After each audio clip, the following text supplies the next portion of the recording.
Shalom, bien-aimés dans le Seigneur, téléspectateurs de Logos Télévision, vous tous qui nous suivez au travers des médias.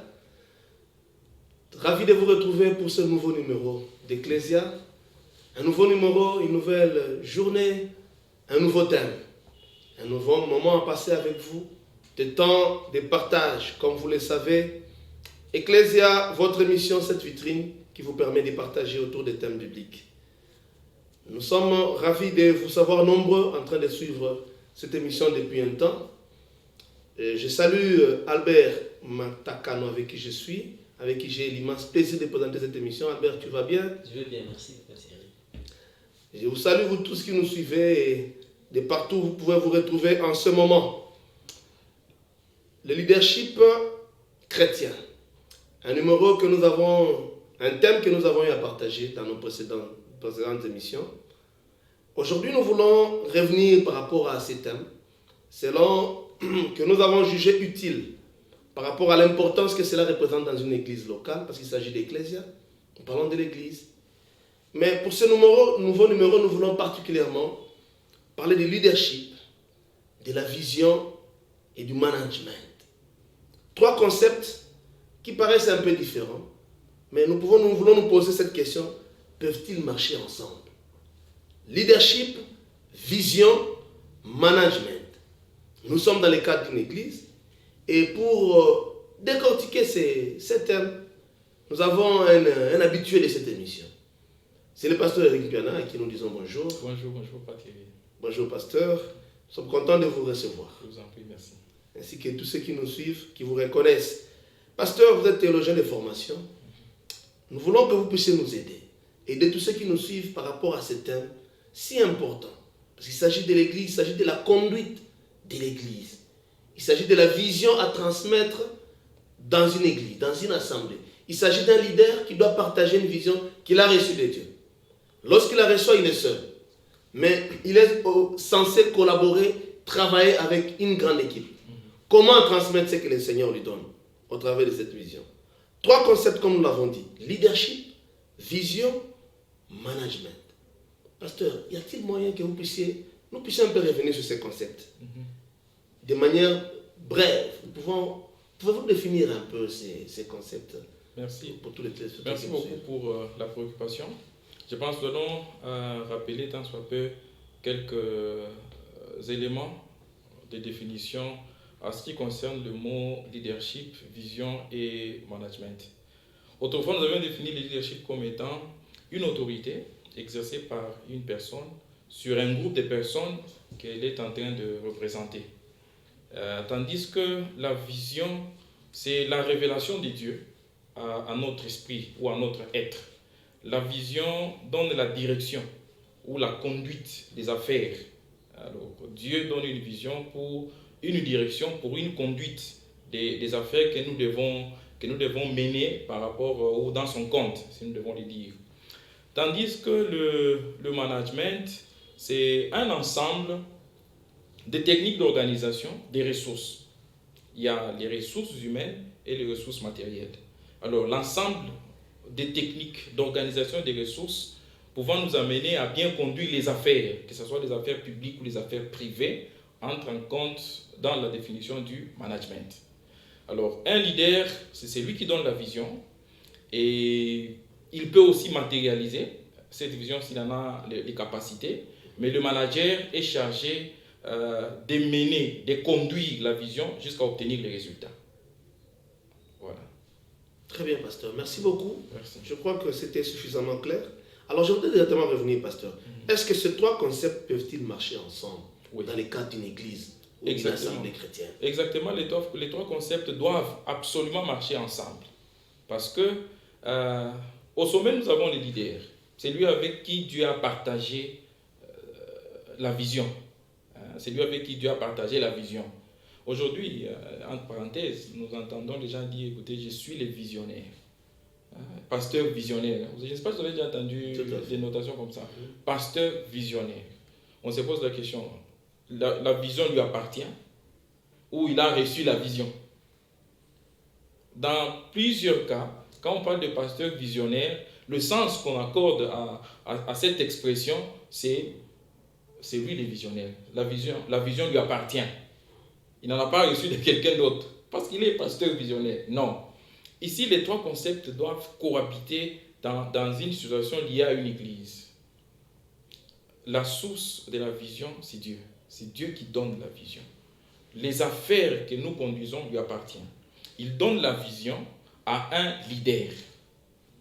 Et les leaders seuls ne peuvent pas. On a eu plusieurs exemples dans la Bible où quelqu'un ne peut pas conduire seul. Moïse a eu des difficultés, il y en a beaucoup. Même Jésus lui-même, quand il est arrivé, il fallait s'équiper des gens avec qui il devait être épaulé et conduire les affaires. Et donc, le leader reçoit la vision, le leader reçoit la direction des affaires qu'il doit absolument partager avec les différents gestionnaires et équipiers des gestionnaires.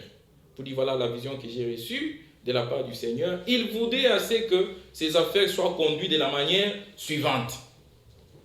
Et il le répète autant de fois jusqu'à ce que la vision est totalement partagée. Il ne suffit pas seulement de partager la vision, il suffit aussi de s'en approprier. Parce que si on en partage seulement, on dira, bon, c'est sa vision, c'est lui qui a dit. Mais quand on s'en approprie, ça devient notre vision. On l'a reçue de la part d'eux. Donc on partage la vision, on s'en approprie et les gens qui sont aptes, qui sont capables, peuvent conduire ensemble, comme je le disais tout à l'heure, avec des techniques d'organisation, des techniques de gestion, des ressources humaines ainsi que des ressources matérielles. Ils peuvent maintenant commencer à conduire ces affaires conformément à la vision. Donc on ne peut pas s'écarter de la vision. La vision et les gestionnaires restent dans les esprits de ceux qui conduisent. J'ai fait un pas en arrière. L'apôtre Paul, à un certain moment, il dit, 14 ans après, je suis rentré vers les hommes les plus considérés. Voyez-vous, pour aller leur exposer la manière dont j'ai travaillé, des peurs de beaucoup plus travailler et travailler en vain. Donc à un certain moment, il savait qu'il y avait des visionnaires, pas dans le sens dont je venais de le dire. Il y avait des gens qui avaient reçu la vision, des gens qui l'ont reçu de Christ, et lui, il était là comme quelqu'un qui devait continuer cette œuvre. Donc il fallait qu'il aille rendre compte, afin qu'on examine, est-ce que les affaires sont conduites conformément à la vision ou en dehors de la vision. Donc le leadership, le management et la vision sont les trois concepts qui doivent conduire les affaires de Dieu, doivent conduire l'Église, si nous devons le dire. Donc ce ne sont pas les concepts qui sont dans les affaires courantes, dans les affaires publiques, comme nous le disons. Non, ces concepts sont d'application dans les affaires spirituelles, dans l'organisation ecclésiastique, comme nous pouvons le dire. Merci beaucoup, pasteur. Je crois que c'était très édifiant. Si nous vous avons très bien suivi, à la lumière même des Saintes Écritures, je crois que quand nous rentrons un peu dans la Bible, dans Ésaïe chapitre 3, verset 30, je crois que même les téléspectateurs peuvent lire à la maison, tous ceux qui nous suivent, il est dit ceci, va maintenant, écris ces choses devant eux sur une table et grave-les dans les livres, dans un livre, afin qu'elles subsistent. Oui. Donc nous voyons pratiquement cette pensée de pérenniser une pensée, pérenniser une vision. Oui. Et pour que ceux qui viendront, tous ceux qui viendront par la suite, puissent pouvoir la lire. La lire, oui. En la lisant, je crois qu'il la maîtrise, je crois que le pasteur l'a si bien dit, il faudrait que la vision doit être partagée, il faudrait que les gens s'en approprient. Oui. Je crois que c'est dans cette optique. Je ne sais pas, Albert, si vous pouvez réagir par rapport justement, par rapport à ça. Je voudrais rester sur cet aspect du partage de la vision, selon que vous l'avez d'ailleurs lu, où il faut graver, il nous est recommandé de graver cette vision afin qu'elle puisse subsister. Alors, dans les séculiers de nos jours, je ne sais pas si on va procéder de la même façon. Je voudrais rester sur le partage, mais l'assimiler au fait de graver cette vision. De quelle façon est-ce qu'on doit essentiellement graver cette vision? Premièrement, nous avons aujourd'hui, on peut avoir une couche, quelqu'un qui ne sait pas écrire, un visionnaire entre guillemets, qui a du mal à écrire. Oui. De quelle façon est-ce qu'il va procéder pour transmettre d'abord cette vision, d'abord pour écrire cette vision et la transmettre à ses collaborateurs pour qu'ils puissent la pérenniser? Merci. Je pense que l'aspect intellectualité ne peut pas bloquer. Parce que même dans les Saintes Écritures, nous voyons des livres qui ont été entièrement écrits par des secrétaires, pas par la personne elle-même qui porte le titre sur les livres. Et donc, si la personne, Dieu n'est pas obligé forcément de travailler uniquement avec les intellectuels, les gens qui savent écrire et lire. Il peut utiliser n'importe qui. Mais dans le cas où il utilise la personne qui ne sait pas écrire, par exemple, la personne sera équipée. Moïse ne parlait pas très bien, vous le savez. Dieu l'a équipé d'Aaron. Tout à fait. Pour que, lorsqu'il faut s'exprimer correctement, Aaron prend la parole et s'exprime très bien. Le même Dieu qui a donné la vision va mettre à ses côtés quelqu'un pour matérialiser cette vision. C'est quelqu'un qui sait écrire, qui sait lire, qui sait mettre la vision par écrit afin que cette dernière soit pérennisée. Dieu est toujours l'exemple dans chaque situation. Il a donné les 10 commandements, lui-même d'abord a écrit, il n'a pas dit à l'oreille à Moïse, il a écrit pour que ça soit pérennisé. La même chose. Alors il y a plusieurs moyens aujourd'hui qui nous amènent à écrire, à graver, à pérenniser la vision. Dans nos assemblées ou dans nos communautés aujourd'hui, nous avions un document qu'on appelle la Constitution d'une église par exemple. Cette Constitution commence toujours au premier plan par présenter la vision. C'est lui qui est devant nous, le représentant légal, et ainsi de suite. Comment il a eu cette vision? Quelle est la vision qu'il a eue? Et on explique dans cette constitution-là, aux premières pages, la vision, qui a eu la vision, comment il a eu la vision, à quel endroit, qu'est-ce que Dieu lui a dit exactement, et ainsi de suite. Tout est mis par écrit. Pour que, lui, c'est une personne, il va passer. Et les autres vont continuer. La vision, elle est là, elle est gravée. Et elle est divulguée, elle est informée, tout le monde. Tout celui qui fait partie de cette confession religieuse a accès à la vision pour voir comment apporter sa pierre, ainsi de suite. Donc, c'est comme ces documents-là que je venais d'épingler. Ce sont des documents qui nous permettent de pérenniser, d'écrire la vision et de la graver. Mais c'est une chose très malheureuse lorsque la vision reste dans la tête d'une personne. Les seuls visionnaires. Les seuls visionnaires. Et dès que la personne n'est pas là, il y a une conséquence directe. L'œuvre s'arrête. Ou il y aura des formations. Il y a autre chose. Donc, tout change directement. Mais là où la vision a été bien reçue, bien écrite, bien pérennisée, bien partagée, bien appropriée, il n'y a pas de difficulté. Même après des années, la vision continue. Ce que nous faisons ici aujourd'hui dans nos églises ou en annonçant l'évangile, c'est une continuité de la vision que de ceux qui nous ont précédés ont reçu. Donc il est alors important de pouvoir graver la vision. Ouais.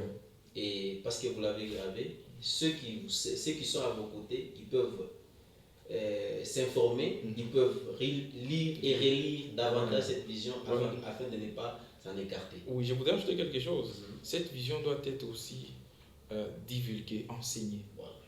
Aujourd'hui, vous pouvez faire partie d'une confession religieuse, vous y êtes il y a 5 mois, 3 mois, 6 mois, vous ne connaissez pas la vision de cette assemblée. Vous ne connaissez même pas comment est-ce que ça a commencé, cette communauté. On garde ça quelque part. Si vous avez besoin d'avoir accès à ces informations, dites non, ça c'est un document sacré. Dans mes recherches, j'ai déjà rencontré des difficultés comme ça. On dit non, ça c'est un document sacré. Qu'est-ce qui est sacré? La vision. Donc quelqu'un est là, il se dit, bon, il se contente du programme de mercredi, vendredi, samedi, dimanche, ainsi de suite, mais la vision elle-même, elle n'est pas. Donc on doit aussi prendre le temps d'enseigner cette vision-là. Si pas chaque jour, au moins quelques fois par trimestre, par semestre, pour que tout nouveau venu, tout celui qui adhère à cette activité, à la vision, qu'il ait concrètement la vision. Sinon, ce n'est pas divulgué correctement. Tout à fait. C'est un aspect très important. Oui.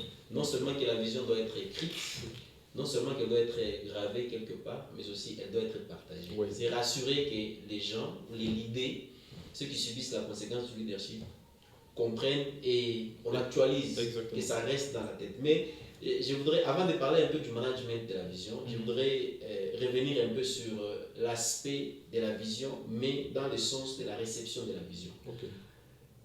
Parce que quand nous parcourons la Bible, nous voyons plusieurs épisodes où certains, les patriarches et tout ça, ils ont été appelés, celui-ci a été appelé d'une certaine façon. Celui-là a été appelé d'une certaine façon. Et même certains auteurs ou certains leaders, disent non, voilà, il n'y a que de cette façon. Si Dieu t'a appelé, tu ne peux passer que par cette voie. Alors je voudrais, si vous pouvez revenir sur ça, est-ce qu'il y a plusieurs façons, il y a plusieurs moyens par lesquels Dieu passe pour appeler quelqu'un, pour communiquer, pour se révéler à l'homme, ou bien il n'y a que des moyens X, Y et Z? Merci. Je pense qu'il n'y a pas que des moyens X, Y et Z. C'est difficile, voire même impossible. Dans ses qualités, il est d'abord souverain. Sa souveraineté fait en sorte qu'il se révèle à nous comme il veut. Il y a deux questions qui soulèvent l'Ancien et le Nouveau Testament, liées à la connaissance de Dieu et liées aussi à l'aspect acquérir la vision, accéder à la vision de Dieu. Nous ne pouvons connaître Dieu que lorsqu'il se révèle à nous. L'homme n'a aucune compétence, aucune qualité ou aptitude à accéder à la connaissance de Dieu. C'est impossible. Vraiment impossible. Toute la connaissance que nous avons de Dieu aujourd'hui, la cause, c'est Dieu lui-même. La connaissance que j'ai de Dieu, ce n'est pas parce que j'ai fait la théologie, non. La connaissance que j'ai de Dieu, ce n'est pas parce que tellement vraiment instruit, enseigné, non. D'abord, la cause de la connaissance, de la connaissance que nous avons de Dieu, c'est Dieu lui-même. Donc, il ne peut que se révéler à nous pour que nous ayons sa connaissance. Et il se révèle à nous de plusieurs manières. Il s'est révélé, de la manière dont il s'est révélé à Moïse, ce n'est pas de la même manière dont il s'est révélé à Paul. Ce n'est pas de la même manière. Donc, il n'y a pas une forme, il n'y a pas un chemin tout tracé dans lequel tout visionnaire doit passer pour accéder à la révélation. Non. Dieu se révèle à nous. Étant souverain, il utilise n'importe quel moyen, n'importe quel chemin pour se révéler à nous. Donc, dire qu'il existe un chemin X et Y, nécessairement par lequel il faut passer pour accéder à la vision, non. C'est lui qui vient vers nous, d'une manière ou d'une autre, et qui nous transmet la vision, qui nous transmet la révélation. Oui.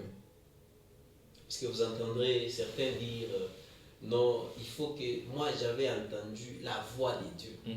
Maintenant, pour me confirmer, il faudra que toi aussi, si tu me dis que Dieu s'est révélé à toi, il faudra nécessairement que tu aies entendu de façon... De la même manière. De la même manière. Non, pas nécessairement. Pas nécessairement. Dieu, la Bible dit, Dieu parle tantôt d'une manière ou d'une autre. Ça signifie que quelqu'un peut recevoir la vision en passant par une autre personne. Je viens t'informer que Dieu t'a dit il y a ça, il y a ça, il y a ça, il y a ça. Tu vas faire ça, ça, ça, ça. Il t'appelle à ça, ça. Dieu utilise quelqu'un.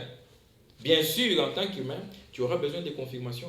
Et nous n'allons pas obliger Dieu de te confirmer de bouche à l'oreille. Non. Il peut encore utiliser quelqu'un d'autre pour te confirmer. Donc, en tout cas, je ne suis pas d'avis de ceux-là qui peuvent dire que Dieu est obligé à nous parler directement à l'oreille lorsqu'il s'agit d'une vision. Non, nous ne lui imposons rien. D'ailleurs, écoutez, Israël voulait que Dieu... À un certain moment, le peuple juif, les Israélites disaient à Moïse, mais écoutez, il n'y a que toi seul, et passant par toi, que Dieu peut parler. Voyez-vous? Non.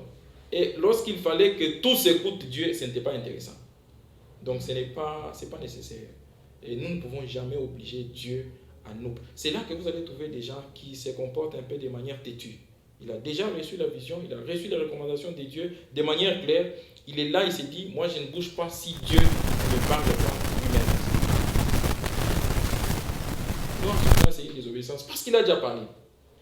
À moins qu'il n'a pas parlé, mais si c'est lui, c'est une désobéissance. Nous n'allons pas obliger à Dieu les voies et moyens pour qu'il nous parle.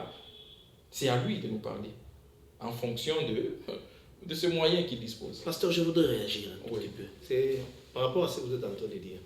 Si je comprends très bien, lorsque un visionnaire reçoit la vision, avant de la transmettre, ne devait-il pas, il faut qu'il la transmette directement, ou il ne se met pas en tête que bon, il faudrait qu'il y ait quand même certains éléments qui peuvent être réunis avant de transmettre la vision. Certainement, les éléments doivent être là. Il doit absolument se rassurer. Et le fait de se rassurer, c'est là où je reviens. N'oblige pas Dieu. S'il n'en a pas reçu de la part de Dieu, il y a même des fois où vous l'avez entendu de Dieu. Mais vous dites non, peut-être que c'est un homme. Peut-être que ce sont des esprits. Peut-être. Et c'est quelqu'un d'autre qui vient confirmer. C'est possible. Mais on prend toujours le temps de se rassurer, de vérifier. Regardez combien de temps Moïse a pris avec Dieu pour se rassurer. Jusqu'à un certain niveau, il dit, écoutez, je voudrais alors te voir seul. Je voudrais voir ta gloire. Je voudrais voir ta personne permanente. Donc comprenez qu'on prend toujours le temps. On n'est jamais pressé dans ce domaine-là. On prend toujours le temps pour se rassurer. Est-ce que Dieu est allé voir Salomon pour dire, écoutez Salomon, c'est toi qui allais construire. Non, on ne voit pas cette conversation entre Dieu et Salomon. Il est passé par son père. Il a dit à David que ce n'est pas toi, j'ai choisi tel. Et c'est David qui va vers Salomon pour dire, écoutez, Salomon, tu as été choisi pour ça, ça, ça. C'est après, il se retire pour chercher la vision, la communication de Dieu, que Dieu lui parle. Donc, Dieu nous parle et nous communique sa vision d'une manière ou d'une autre. Il n'y a pas un chemin tracé. Il est souverain sur ce point-là. Mais celui qui reçoit la vision se rassure. D'abord, il doit se rassurer qu'il a bien compris ce qu'il a reçu. Chaque fois que Moïse ne comprenait pas bien quelque chose, il lui demandait de nouveau. Qu'est-ce que je veux dire? Lorsqu'on va me poser cette question, je répondrai comment? Lorsqu'on va demander qui est celui qui t'a envoyé, quel est son nom, qui je vais citer. Donc, Moïse a pris le temps de se rassurer de chaque point lié à la vision. Et quand il transmet, c'est une vision qui soit claire, sans ambiguïté. Pasteur, Ouais. que direz-vous d'un leader qui n'arrive pas à transmettre la vision qu'il a reçue? Wow, ça c'est un mauvais leader. C'est difficile. Il n'arrive pas. Il s'est dit j'ai reçu, mais il n'arrive pas à la transmettre. Ça signifie pour autant qu'il est moins leader. En tout cas, c'est un cas très complexe. Être un leader, recevoir la vision et ne pas être en mesure de communiquer. Je connais le cas où quelqu'un a des difficultés liées à l'aspect humain. Voyez-vous, hein, quelqu'un qui bégaye, quelqu'un qui ne s'exprime pas bien. Par exemple. Et Dieu sait déjà que toi tu bégayes, tu ne t'exprimes pas bien. Mais il a équipé de quelqu'un d'autre. Pas quelqu'un qui a un quotient intellectuel plus faible qui ne l'amène pas à bien comprendre ou saisir la vision. Ou comprendre ce qu'il a reçu. À ce niveau-là, il y a un problème. Je pense qu'un tel leader doit s'arrêter. S'arrêter pour dire, je m'arrête. D'abord là, je n'avance pas jusqu'à ce que les choses soient claires. Sinon, il va communiquer de fausseté. Sinon, il doit communiquer de fausseté. C'est comme quelqu'un qui reçoit une vision qui n'est pas claire et qui s'est hâte de communiquer la vision. Vous voyez ce que ça fait, hein? À un moment, tu n'as pas d'explication, tu n'as pas de soubassement. Là, ça ne passe pas. Du point de vue quotient intellectuel, je pense que quelqu'un qui reçoit la vision, quelqu'un avec qui Dieu communique, Dieu parle, Dieu échange en donnant une direction, doit être en mesure de l'écouter. Il doit être en mesure de l'écouter et de le comprendre. Écouter Dieu et le comprendre, c'est une base pour tout visionnaire, pour tout celui qui reçoit la vision. Maintenant, par rapport à la transmission, par rapport à la communication, quelqu'un peut éprouver des difficultés liées à la communication. Ça, c'est l'aspect humain. Il y a des gens qui peuvent être à ses côtés, que Dieu l'a équipé, pour lui permettre de bien communiquer la vision aux autres. Là, on ne peut pas en tenir rigueur. Mais si c'est ne pas bien comprendre la vision, là, c'est un problème sérieux. En quoi est-ce qu'on peut être appelé leader ou visionnaire alors qu'on ne sait même pas expliquer sa vision? Ou on l'explique de manière trop ambiguë, il y a des flous. Ça ne passe pas. Ça ne passe pas. Comprenez déjà que ça... On n'a pas vu des cas pareils avec ceux-là, avec les gens avec qui Dieu a travaillé. On n'a pas vu. Merci beaucoup, pasteur. Je ne sais pas, Bert, s'il a une autre préoccupation. Tout à fait. Je voudrais parler ou chercher des explications sur une catégorie de gens. C'est vrai, vous avez dit que la vision, Dieu se révèle à une seule personne, c'est lui qui est à la tête. Mais autour de cette personne-là, il y a d'autres collaborateurs. Je voudrais parler pour cette catégorie des gens. De quelle façon est-ce qu'ils doivent normalement faire les choses pour contribuer à la réussite de la vision? Dans les cas où le visionnaire n'a pas gravé la vision et n'a pas bien communiqué, si pas bien communiqué la vision, mais aussi dans les cas où la vision a été donnée. Et vous voyez qu'à un moment, quand il y a des leaders intermédiaires, on peut croire que ça vient d'eux, alors que ça émane du visionnaire qui est à la tête. Oui. Je pense que la nature nous enseigne sur cet aspect des choses. Vous allez trouver quelqu'un ici, un chef d'établissement ou un gestionnaire dans le cadre public, lorsqu'il doit exécuter une activité aussi qu'il vous dit sur conformément à la vision du chef de l'État. On est à l'ICACI, c'est un administrateur de l'ICACI, mais il vous dit conformément à la vision du chef de l'État. Alors qu'entre lui et le chef de l'État, il y a plusieurs personnes, il y a plusieurs intermédiaires. Donc, il faut toujours se référer à la vision. Voyez-vous. Donc, on se réfère à la source, on se réfère à la vision. C'est pour cela qu'elle doit être très bien partagée. Et vous devez vous rassurer que même au plus bas niveau de l'échelle, la personne maîtrise cette vision-là. Un bon leader ne s'arrête pas à une couche. Non, il va trop bas pour se rassurer que la vision est partagée. Dans le cadre où la vision n'a pas été matérialisée et qu'il y a des collaborateurs qui l'ont quand même reçu de vive voix, il y a un texte qui m'intéresse beaucoup. Ça doit être Luc, chapitre 1. Quand il fait ses investigations, il dit « Excellent Théophile, j'ai écrit dans mon premier livre, après avoir fait des recherches, il dit, après avoir fait des recherches, j'ai consulté les témoins oculaires. Je les ai consultés. J'ai aussi consulté ceux qui n'étaient pas là, mais qui ont reçu ou qui ont assisté, qui n'ont pas assisté aux événements, mais qui ont eu des nouvelles de ces événements-là. Et je voudrais vous le présenter de manière soignée, proprement. Donc, quand Luc écrit, quand Luc matérialise la vision, quand Luc matérialise les Saintes Écritures, il fait référence à ceux qui étaient là, les témoins oculaires. Il fait aussi référence aux autres écrivains. Donc, pour dire quoi? La vision n'a pas été matérialisée, mais ceux qui sont à côté, qui ont reçu, ils ont entendu de leurs oreilles, ils sont obligés de matérialiser. Ils sont obligés. Ça signifie, aussi longtemps que les visionnaires n'est plus, c'est eux qui doivent assurer. Ils doivent matérialiser et se rassurer que cette vision est partagée jusqu'au bas de l'échelle. C'est vraiment nécessaire. Mais la seule chose sur laquelle je voudrais beaucoup plus insister, c'est se référer à la vision. Oui, ça c'est vraiment capital. Je l'ai dit et je le répète, la nature nous enseigne beaucoup plus. Le monsieur Talikassim, il vous dit conformément à la vision du chef de l'État. Or, il est en train de poser une activité là, soit la construction, soit ainsi de suite. Il se réfère à la vision du chef de l'État. Nous aussi, c'est la même chose. Nous devons nous référer à celui qui a donné la vision et à la vision elle-même.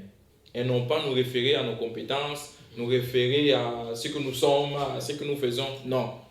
Donc, dans toute la lignée, du début jusqu'à la fin, le seul lien qui lie le manager, le leader et les autres collaborateurs, c'est la vision. C'est la vision qui doit nous lier, pas d'autres relations.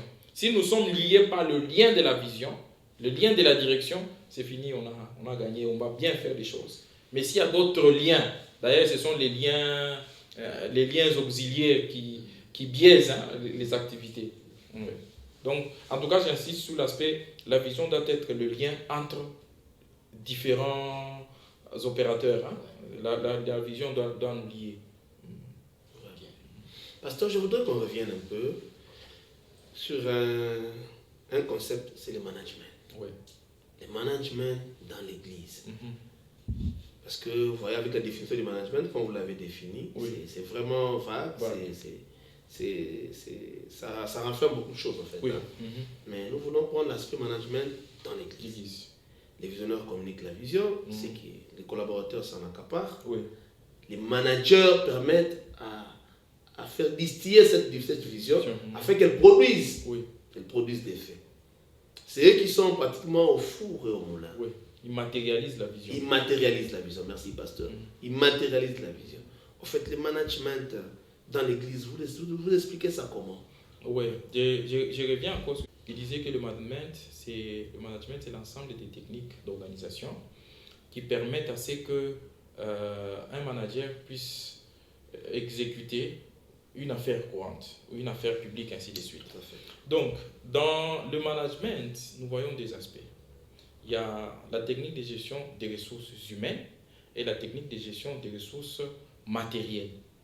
Pourquoi une église doit mettre au point une école, ainsi de suite. Tout va dans l'esprit du manager. Il sait que l'église est là avec comme 3 missions. Proclamer l'évangile, ça c'est la première mission. La deuxième mission, servir Dieu, l'adorer et être à son service. Et la troisième mission, promouvoir le développement de la société. Le manager, c'est ça. Il s'est dit, voilà, je suis déjà là, j'enseigne. Est-ce que la société, je vois maintenant par rapport à la société, l'aspect technique d'organisation de moyens matériels, qu'est-ce que la société manque? Des écoles. L'Église met au point des écoles pour que ces sociétés soient instruites. Voyez-vous? Et l'Église met au point des moyens qui vont permettre à ce que chaque serviteur puisse servir Dieu, comme la Bible dit, en esprit et en vérité. Donc, un manager est un élément ou une personne très capitale dans la matérialisation de la vision. C'est là que la place, par exemple, d'un berger, un pasteur. C'est un bon, il doit être absolument un manager. Parce qu'il est là pour nourrir, conduire, tracer le chemin pour les enfants de Dieu. Et il doit s'occuper de l'aspect matériel et de l'aspect spirituel ou des aspects humains. D'abord, le management nous permet de gérer la gestion des ressources humaines, gérer les hommes. Comprenez qu'il est facile de gérer les animaux que de gérer les hommes. L'homme est là avec tout ce qu'il a en tête, caprice, ainsi de suite. L'homme n'est pas un élément facilement maîtrisable. Non, il faut un bon gestionnaire. Et dans les objectifs de cette gestion des ressources humaines, nous citons, il faut attirer ces ressources. Faire en sorte que les ressources viennent vers vous. Il faut conserver ces ressources que vous avez attirées. Il faut former ces ressources. Et il y en a plusieurs. Donc, on ne peut pas dissocier le concept de management à la gestion d'une église. C'est impossible. Aujourd'hui, on peut équiper les hommes de Dieu de toutes les formations. On sent ou on pense que le management, ça c'est pour les hommes d'affaires. Non! C'est ça. Aujourd'hui, quand on parle de management, on voit beaucoup plus les activités lucratives. On voit beaucoup plus les business, on voit les affaires. Vous allez comprendre aujourd'hui, essayez seulement de faire une petite investigation. Vous allez vous rendre compte qu'il y a même une différence très sensible entre une église gérée par un bon manager et une église gérée par une personne qui n'est pas manager. Ça signifie une personne qui ne maîtrise pas le management. La différence est très capitale. Quelqu'un, manager au départ, ça signifie qu'il est formé pour gérer l'aspect matériel et l'aspect humain plutôt. Vous allez comprendre que sa gestion est tout à fait distinguée des autres gestions. Pourquoi? Parce que ce n'est pas un art. On n'est pas avec, non. C'est un apprentissage. On apprend à devenir gestionnaire. Donc, je peux aller plus loin pour dire que l'Église doit faire un effort pour former les gestionnaires, les co-gestionnaires et les personnes intermédiaires à la gestion des ressources humaines. Je prends un exemple simple. Un président des jeunes doit avoir une formation en gestion. Parce qu'il est tenté de gérer les jeunes. Et ce n'est pas facile de gérer les jeunes. Ce n'est pas facile de gérer les mamans. Même les enfants de l'école du dimanche. Donc, nous devons associer cet élément-là. Former toute l'Église, les responsables, bien sûr, ceux qui aident les leaders et les managers à matérialiser la vision, doivent être formés en management. Ça signifie qu'ils doivent être formés en technique d'organisation des ressources humaines et des ressources matérielles. Quand on n'est pas formé en technique d'organisation des ressources matérielles, on a des problèmes. L'argent est tenté, on ne sait pas l'argent est allé où. Demain, ce sont les anciens qui s'énervent, après demain, c'est elles qui s'énervent, parce qu'on ne sait pas, on ne voit pas clair dans la gestion. C'est une formation. Quand on ne sait pas gérer les ressources humaines, vous ne pouvez pas conserver un don pendant 20 ans. Chaque fois quand vous rentrez, vous trouvez que ce sont de nouvelles figures. On ne sait pas conserver les ressources. Écoutez, Christ a fait un bilan des ressources humaines. Christ a fait un bilan des ressources humaines. Il dit, voilà, Père, tous ceux-là que vous m'avez donnés sont là. Sauf les types qui étaient perdus il y a longtemps. Donc il fait un bilan des ressources humaines. Aujourd'hui, qu'est-ce que vous allez voir? Quand quelqu'un n'est pas un bon manager, il y a un groupe de gens qui arrivent aujourd'hui, passé après 5 ans, ils sont partis. Ce sont les autres qui arrivent encore. Après, il est là, il est chaud, il captive, mais il ne sait pas conserver les ressources humaines. Mais avec une formation en management, en technique d'organisation des ressources humaines et des ressources matérielles, vous allez vous rendre compte que vous passez dans une église 20 ans après, si ce n'est pas la mort, la personne est là. Alors, conserver, attirer, c'est aussi autre chose. Nous, on pense que c'est seulement prêcher et puis c'est tout. Non. Qu'est-ce que nous pouvons faire pour attirer les gens vers nous? Mais pasteur, quelqu'un dirait non, voilà pasteur, là, il n'y aura pas ça qui mouille ça. Non. Vous ne trouvez pas que c'est l'église, le management au sein de l'église. Mais Oui. quand on commence à se focaliser sur la gestion matérielle, humaine, qui peut être frustrant. Bon, non, il n'y a pas le Saint-Esprit. Dans l'affaire de l'église, c'est soit le Saint-Esprit, soit vous ne trouvez pas qu'il peut avoir un problème pour accepter ça. Non, il n'y a aucun problème pour accepter. Les choses sont très simples. Même ceux qui nous ont précédés, ils ont aussi procédé de la manière suivante. Et la Bible est très claire à ce sujet-là. Écoutez, aujourd'hui, vous avez une vision que vous devez commencer une église au centre-ville. Vous allez commencer au centre-ville avec des bâches. Vous cherchez du bois, vous allez en brousse, vous coupez du bois, vous payez quelques bâches, vous arrivez quelque part, vous mettez. Non. Mais qu'est-ce qui va? Vous allez vous-même vous dire, au centre-ville, c'est sérieux, je dois me préparer sérieusement. C'est déjà là, les techniques d'organisation des ressources humaines. Je te dis, si j'ai commencé avec les bâches, les gens ne vont pas venir vers moi, même si j'ai parlé en langue.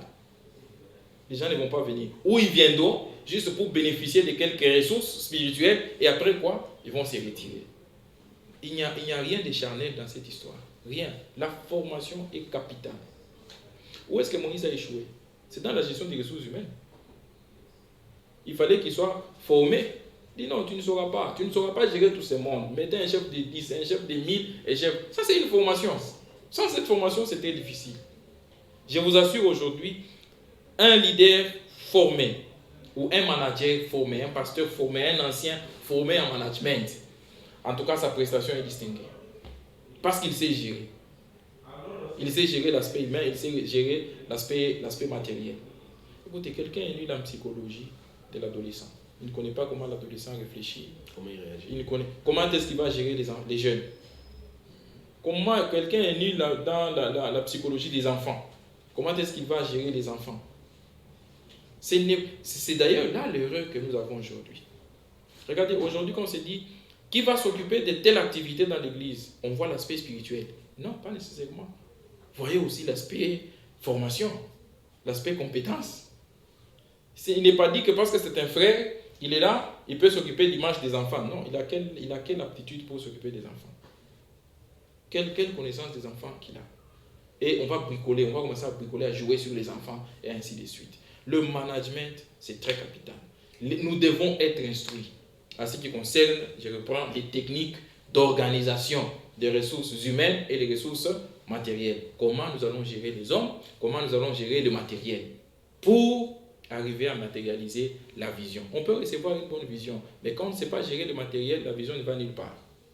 On peut recevoir la vision, mais quand on ne sait pas gérer les ressources humaines, la vision ne va nulle part. Parce qu'on est bloqué, on ne sait pas avancer. Donc cette formation elle est capitale. Il n'y a rien de charnel, mais ça nous aide à matérialiser la vision. Ouais. Pasteur, je voudrais mettre en phare deux concepts. Ouais. Le manager et le leader. Où est-ce qu'il y a une prédominance? On n'a pas un manager sans leader. Non. L'existence d'un manager stipule qu'il y a un leader. Il faut d'abord qu'il y ait un leader pour que le manager soit là. Sinon, c'est un manager sans leader, il fait les choses qui viennent de sa tête, sans direction. Non. Pour bien gérer, pour bien matérialiser la vision, nous devons avoir les grandes lignes qui viennent du leader. C'est celui qui a donné la vision. Et là, c'est capital. On ne peut pas s'écarter. Et le leader doit être très rigoureux pour que le manager ne s'écarte pas de sa vision. L'apôtre Paul a dit, écoutez, on a mis la fondation, mais c'est lui qui doit construire dessus, doit faire très attention. Voyez-vous. Donc on ne peut pas s'écarter, on ne peut pas aller à côté.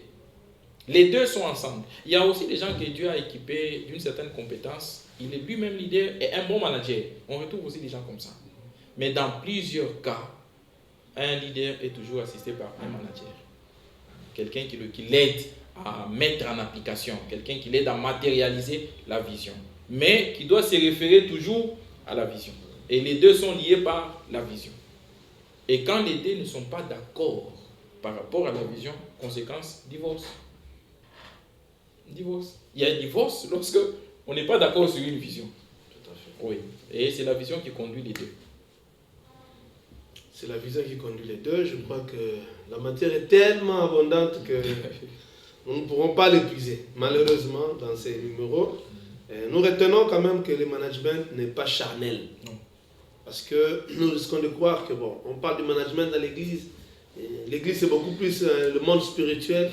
Comment pouvez-vous y amener une notion essentiellement humaine, et terrestre? Non, le management n'est pas anti-biblique.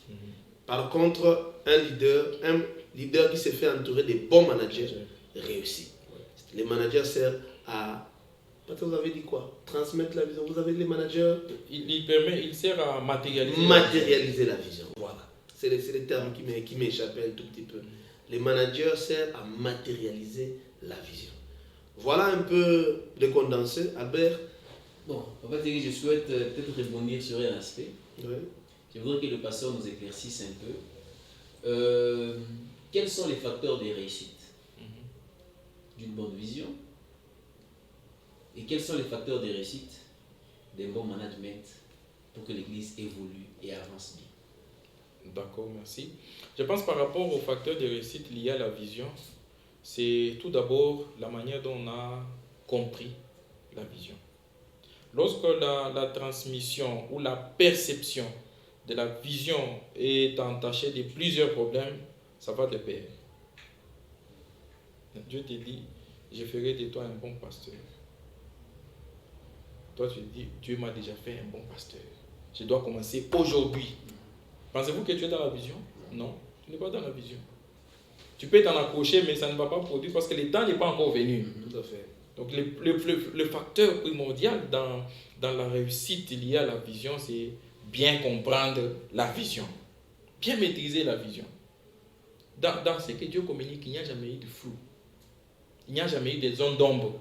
Quand Dieu communique la vision, elle est claire, perspective, elle est facile à comprendre. Mais quand on a eu des difficultés dans la compréhension liées à un aspect, ça signifie que la base elle est mauvaise. La base n'est pas solide. Mais du côté manager, le manager doit rester dans la vision.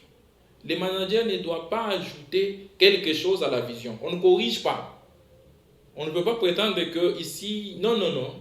On matérialise la vision sans y ajouter quelque chose, embellir, non. Là c'est une autre vision. On doit rester dans la vision et mettre les moyens. Ça, c'est la gestion.